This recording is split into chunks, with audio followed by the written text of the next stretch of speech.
పెంకు చెట్టు ఓపికను నేర్పిన గురువు. ఒకప్పుడు ఒక యువకుడు ఓ గురువుని వద్దకి వెళ్లి, గురుజీ, నాకు జీవితంలో ఎదగాలి. కాని ఎంత ప్రయత్నించినా ఫలితం కనపడటం లేదు. నేనేం చేయాలి అని అడిగాడు. గురు నవ్వుతూ ఒక చిన్న పెంకు చెట్టు విత్తనాన్ని ఇచ్చి, ఇది నాటు. ప్రతిరోజు నీరు వేయి. చూడేమవుతుందో అన్నారు. యువకుడు రోజూ నీరు వేసేవాడు. ఓ నెల గడిచింది, రాలేదు. 2 నెలలు, 3 నెలలు. ఏం పెరిగింది లేదు. ఏడాది అయింది. అప్పటికీ ఏ చిట్ట కూడా కనిపించలేదు.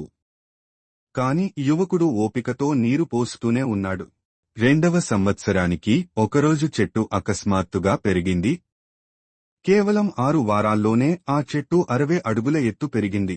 గురువు చెప్పాడు, ఈ 2 సంవత్సరాలు నీకు చెట్టు కనిపించకపోయినా అది లోపలగా బలమైన వేర్లు వేసుకుంటోంది. అదే నీ జీవితానికి గుణపాఠం. ఎదుగుదల లోపల మొదలవుతుంది. ఓపిక ఉంటే విజయం ఖాయం. నీతి: ఓపికతో కృషి చేస్తే కనిపించని విజయాలు కూడా ఒకరోజు బయటపడతాయి.